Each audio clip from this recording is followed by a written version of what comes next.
ஒருவன் பாவம் செய்வானானால் நீங்க பாவத்துக்கு உட்பட்டிருந்தால் நீதிபரராகிய இயேசு கிறிஸ்து நமக்காக பிதாவினிடத்தில் பரிந்து பேசுறவராக இருக்கிறார். ஹalleluya. ரெக்கமெண்ட் பண்றவராக இயேசு கிறிஸ்து. எப்போ நீ பாவம் செய்யும் போது ஆண்டவரே இவனுக்கெல்லாம் நான் பலியானேன், இவர்களுக்கெல்லாம் நான் பலியானேன், இவர்களுக்கெல்லாம் நான் ரத்தம் சிந்தினேன், இவர்களுக்கெல்லாம் பாடுபட்டேன், இவர்களுக்கெல்லாம் சிலுவை சுமந்தேன், இவர்களுக்காக மரித்தேன், இவர்களுக்காக உயிர்த்தெழுந்தேன் என்று நம்ம பாவங்களுக்காக இயேசு சரி செய்வார்.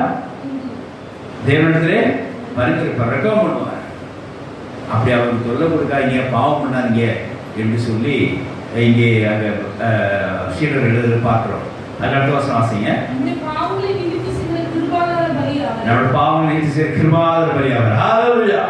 வாசிக்கலாம். நம்முடைய பாவங்கள் அல்ல, நம்ம பாவம் மாத்திரமல்ல, சர்வ லோகத்திய பாவங்களையும் சர்வ லோகத்தின் பாவங்களையும் நிவர்த்தி செய்கிற பலியா இருக்கிற இயேசு கிறிஸ்து. ஹalleluya.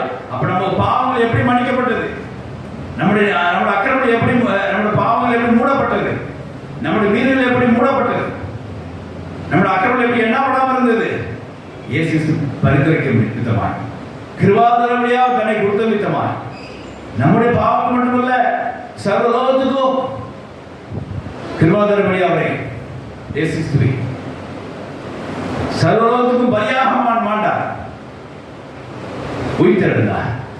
இன்னும் நமக்காக பிதாவிடத்திலே பரிந்துரைக்கிறார்கள். அதனால தான் நம்ம பாவங்கள்லாம் இப்போ வரைக்கும் என்ன செய்யுது, மன்னிக்கப்படும். நம்முடைய பாவங்கள் நமக்கு மன்னிக்கப்பட்டதுன்னா